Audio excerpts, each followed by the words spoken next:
स्वागत है दोस्तों आप लोगों का गुरु मंत्रा IAS क्लासेस एकेडमी गोसाईगंज में। आज मैं आप लोगों को पढ़ाऊंगा भारत की समुद्री सीमा, खाड़ियाँ और चैनल्स। पिछले वीडियो में आप लोगों को मैं द्वीप के विषय में पढ़ाया था और प्रवाल भित्ति के भी विषय में बताया था कि प्रवाल भित्ति क्या होते हैं, कहाँ पाए जाते हैं और इससे निर्मित द्वीप कौन कौन से हैं। आज आप लोगों की क्लास है समुद्री सीमा, खाड़ियाँ और चैनल्स के ऊपर। चलिए हम जान लेते हैं समुद्री सीमा के विषय में। समुद्री सीमा क्या होता है? समुद्री सीमा आप लोग ऐसे समझ लिए जैसे ये एक समुद्र है, अरब सागर है, इधर बंगाल की खाड़ी है या हिंद महासागर है। इस पर भारत का या किसी अन्य देश का कितने क्षेत्र पर अधिकार होगा, इसके लिए एक 1982 में समझौता हुआ जिसको अंकलोज समझौता के नाम से जानते हैं।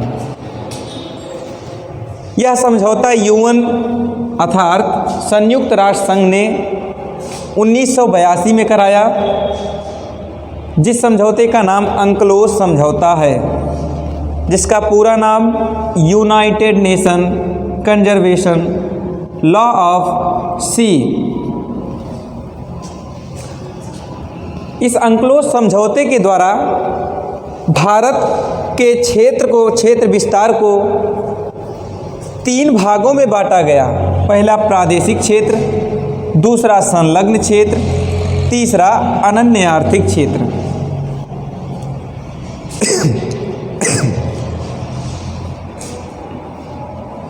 अब आप लोगों को तीनों क्षेत्र के विषय में मैंने बता दिया, लेकिन इससे भी पहले आप लोग ये समझने की कोशिश कीजिए कि इन क्षेत्रों को एक निश्चित दूरी होगी और उसी दूरी तक इनका अधिकार होगा।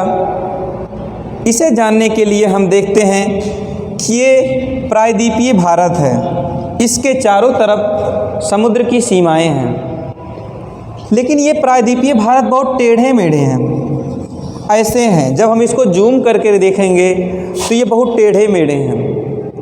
अर्थात अगर इनसे किसी दूरी को नापेंगे तो ये दूरियां भी ज़्यादा कम होती रहेंगी।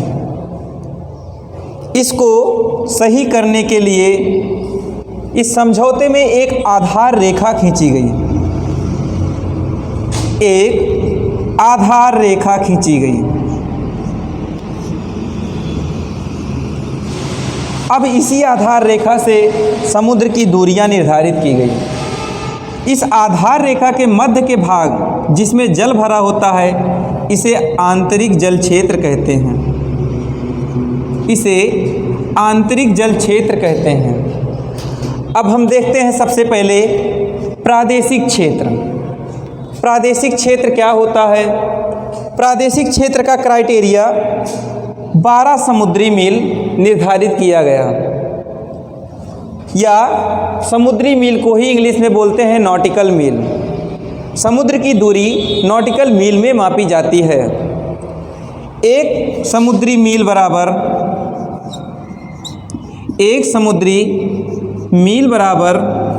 1.8 मील होता है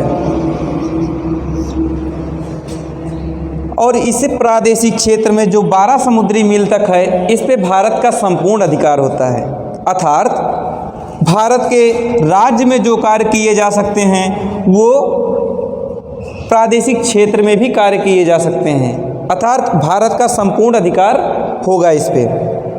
आगे हम बात करते हैं संलग्न क्षेत्र। इसी का अन्य नाम है, संलग्न क्षेत्र के 3 भाग हैं। यहाँ पर 3 कार्य किए जा सकते हैं। कौन कौन से? एक तो सफाई का कार्य किया जाता है, दूसरा कार्य वित्तीय है, तीसरा सीमा शुल्क का है। ये संलग्न क्षेत्र आधार रेखा से 24 नॉटिकल मील तक है। जब ये 24 नॉटिकल मील तक इसे निर्धारित कर दिया गया कि ये 24 नॉटिकल मील तक होगा, तो पहला काम यहाँ पर साफ़ सफाई होना चाहिए, समुद्र के अंदर गंदगी नहीं होना चाहिए। ये रिस्पॉन्सिबिलिटी किसकी होगी? हमारे भारत की होगी। दूसरा कार्य सीमा शुल्क, मान लीजिए हमारे इस क्षेत्र के 24 मील के अंदर अगर किसी अन्य देश का जहाज़ या किसी अन्य भी देश का जहाज़ प्रवेश करता है तो उसे सीमा शुल्क देना पड़ेगा। अगर वो ये 24 मील के अंदर नहीं प्रवेश करता है तो उसको सीमा शुल्क नहीं देना पड़ेगा। आगे वित्तीय अधिकार, जितने भी वित्त के कार्य होंगे 24 नॉटिकल मील तक उस पर किसका अधिकार होगा? भारत का अधिकार होगा। चलिए आगे देखते हैं, तीसरा भाग है अनन्य आर्थिक क्षेत्र। अनन्य आर्थिक क्षेत्र ये कहाँ से कहाँ तक होता है? आधार रेखा से 200 समुद्री मील तक के क्षेत्र को अनन्य आर्थिक क्षेत्र कहते हैं। ये 200 समुद्री मील तक हम कौन कौन से कार्य कर सकते हैं ये अंकलोज समझौते में बताया गया है। पहला कार्य तो हम वहाँ पर वैज्ञानिक अनुसंधान खोल सकते हैं, अर्थात वैज्ञानिक अनुसंधान कार्य कर सकते हैं। जैसे हमें परमाणु परीक्षण करना हुआ तो हम पास में तो करेंगे नहीं, क्योंकि अगर पास में करते तो ये हमारे भारत के प्रायद्वीपीय भारत को क्षति पहुंचाया जा सकता था। इसलिए इसे अनन्य आर्थिक क्षेत्र के अंतर्गत रखा गया, जो कि 200 नॉटिकल मील दूर पे है। और इस प्रकार वैज्ञानिक अनुसंधान कार्य अनन्य आर्थिक क्षेत्र में किए जा सकते हैं। दूसरा है संसाधनों का दोहन। जो भी संसाधन जैसे गैस, पेट्रोलियम या अन्य संसाधन जो भी समुद्र के अंदर 200 नॉटिकल मील तक पाए जाएंगे उस पर किसका अधिकार होगा? हमारे भारत का अधिकार होगा। आगे नए द्वीपों का निर्माण। अनन्य आर्थिक क्षेत्र में 1982 में ही ये चीज़ मान लिया गया था कि हो सकता है कभी भविष्य में ये क्षेत्र कम पड़ने लगे, निवास के लिए ये भारत का क्षेत्र कम पड़ने लगे, तब क्या होगा? तो ये अनन्य आर्थिक क्षेत्र में ये बता दिए कि अगर ऐसा हुआ तो आप 200 नॉटिकल मील दूर तक नए द्वीपों का निर्माण कर सकते हैं, जिससे निवास का एक नया साधन प्रदान हो गया। अब हम लोग इसे 3 भाग को पढ़ लिए। पहला भाग प्रादेशिक क्षेत्र, दूसरा भाग संलग्न क्षेत्र, तीसरा भाग अनन्य आर्थिक क्षेत्र। और इनके क्या क्या कार्य हैं ये पढ़ लिए। कहाँ पर क्या किया जा सकता है भारत के द्वारा ये पढ़ लिए। और इसे आप लोग नोट कर लीजिएगा अच्छे से। ऐसे ही क्वेश्चन पूछा जाएगा, सफाई का कार्य कितने नॉटिकल मील तक हो सकता है, या क्वेश्चन आएगा अनुसंधान, वैज्ञानिक अनुसंधान कार्य किस क्षेत्र के अंतर्गत किया जा सकता है? तो अनन्य आर्थिक क्षेत्र के अंतर्गत किया जा सकता है। और ध्यान रहे 1 समुद्री मील बराबर 1.8 मील होता है। अब हमको समुद्र की सीमा के विषय में पता चल गया कि समुद्र की सीमा क्या है। अब दूसरा टॉपिक हम लोगों का है खाड़ियाँ। सबसे पहले हम लोग जानते हैं खाड़ियाँ होती क्या हैं। खाड़ियाँ समुद्र के चारों तरफ से 3 तरफ से घिरे हुए भूभाग को खाड़ी कहते हैं। अर्थात जब समुद्र को 3 तरफ से भूभाग ने घेर रखा हो तो वह खाड़ी कहलाती है। जैसे खंभात की खाड़ी, इधर भी इसके एक भूभाग है, इधर भी एक भूभाग है, अर्थात 3 तरफ से किसी भूभाग से घिरा हुआ क्षेत्र है, इसीलिए इसे खंभात की खाड़ी कहते हैं। खाड़ी की परिभाषा आप लोग समझ गए। 3 तरफ से भूभाग से घिरा हुआ जल का क्षेत्र खाड़ी कहलाता है। अब भारत में जो खाड़ियाँ हैं उनको हम लोग देख लेते हैं। जैसे कच्छ की खाड़ी, जैसे कच्छ की खाड़ी, कच्छ की खाड़ी गुजरात के पास एक कच्छ नामक ज़िला है जो भारत का सबसे बड़ा ज़िला है। इसी कच्छ की खाड़ी के दक्षिण में खंभात की खाड़ी है। खंभात की खाड़ी में दो नदियां अपना मुहाना बनाती हैं। एक का नाम नर्मदा, दूसरे का नाम ताप्ती है। क्वेश्चन ऐसे ही पूछे जाते हैं, खंभात की खाड़ी में मुहाना बनाने वाली नदियां कौन कौन सी हैं? आपको ऑप्शन में दे दिया जाएगा नर्मदा, ताप्ती, लूनी और अन्य एक कोई भी नदी, वैगेयी, ऐसे ही दे दिए जाएंगे। इस प्रकार आप ध्यान रखिएगा, खंभात की खाड़ी में नर्मदा और ताप्ती दो नदियां मुहाना बनाती हैं। आगे हम लोग चलते हैं मन्नार की खाड़ी।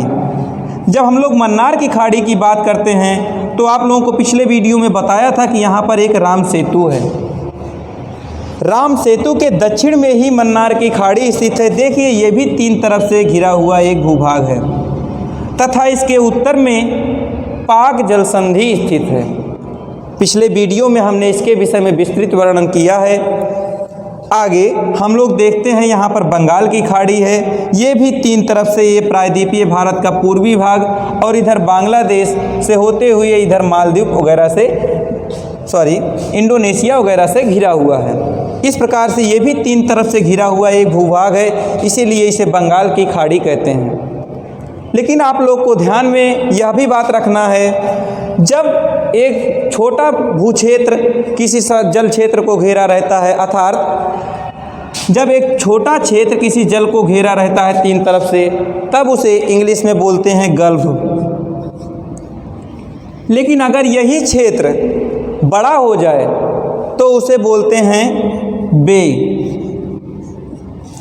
जैसे बे ऑफ बंगाल, यह एक विस्तृत भूभाग से घिरा हुआ क्षेत्र है, इसीलिए इसको वे बोलते हैं। इधर जैसे इंग्लिश में इसे बोलते हैं गल्फ ऑफ खंभात, क्योंकि ये बहुत छोटे भूभाग से घिरा हुआ क्षेत्र है, इसीलिए इसको गल्फ बोलते हैं। अब हम बात करते हैं तीसरा टॉपिक चैनल्स के विषय में। चैनल्स क्या होते हैं? दो सकरे क्षेत्र के या दो सकरे भू क्षेत्र के बीच में जो स्थान होता है उसी को चैनल बोलते हैं। जैसे आप लोगों ने पढ़ा भी होगा 10 degree channel, 9 degree channel, 8 channel, ये सब चैनल्स होते हैं। लेकिन क्वेश्चन ये नहीं पूछा जाता कि चैनल्स क्या होते हैं। ध्यान रखने की बात यह है, क्वेश्चन ये आता है किन किन द्वीपों को चैनल जोड़ता है, किन किन सागरों को चैनल अलग करता है, क्वेश्चन ये आते हैं। चलिए हम लोग देखते हैं। सबसे पहले बात करते हैं हम लोग कोको चैनल, कोको चैनल की। कोको चैनल कोको द्वीप और नॉर्थ अंडमान को जोड़ने वाला चैनल है तथा उसके बाद इसके दक्षिण में दक्षिणी अंडमान और लिटिल अंडमान को जोड़ने वाला एक पास है डंकन पास। डंकन पास ठीक इसी के दक्षिण में लिटिल अंडमान और कार निकोबार को जोड़ने वाला एक चैनल है 10 डिग्री चैनल। इसका नामकरण कैसे किया जाता है हम बताते हैं। ये अक्षांशीय विस्तार के अनुसार किया जाता है। ये जो 10 डिग्री चैनल बताया गया है, इसका अक्षांशीय विस्तार करीब 10 डिग्री उत्तरी अक्षांश होगा, इसीलिए इसे 10 डिग्री चैनल बोला गया है, जो कि लिटिल अंडमान और कार निकोबार के मध्य है। कई बार पूछा गया क्वेश्चन है कि 10 डिग्री चैनल किन दो द्वीपों के मध्य स्थित है। आगे ग्रेट निकोबार है। ग्रेट निकोबार में ही इंदिरा पॉइंट स्थित है, जो भारत का दक्षिणतम बिंदु है। इसी को पिग्मेलियन पॉइंट भी कहते हैं। इसी का अन्य नाम पार्सन पॉइंट भी है। इसके दक्षिण में इंडोनेशिया और सुमात्रा को जोड़ने वाला एक चैनल है, जिसका नाम है ग्रेट चैनल।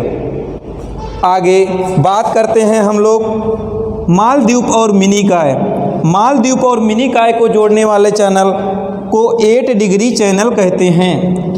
देखिए हम लोग कंफ्यूज हो जाते हैं कि 8 डिग्री चैनल ऊपर है कि नीचे है। अब कंफ्यूज होने की ज़रूरत नहीं है, क्योंकि हम लोग जानते हैं अक्षांशीय विस्तार कैसे निर्धारित होता है। ये एक ग्लोब है, ये 0 डिग्री विषुवत रेखा है, इसके उत्तर में 90 डिग्री तक अक्षांशीय विस्तार होता है। भारत की स्थिति यहाँ कहीं पर है।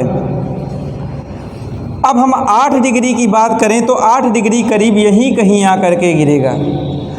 8 डिग्री चैनल अर्थात इसका अक्षांशीय विस्तार 8 डिग्री होगा। इस प्रकार अब हम नहीं भूलेंगे कि पहले 8 डिग्री आएगा कि 9 डिग्री आएगा। 8 डिग्री चैनल मिनिकॉय और मालदीव को जोड़ने वाला चैनल है तथा 9 डिग्री चैनल लक्षद्वीप और मिनिकॉय को जोड़ने वाला चैनल है। अब हम आप लोगों को चैनल के विषय में बता दिए, खाड़ी के विषय में बता दिए और समुद्री सीमा के विषय में बता दिए।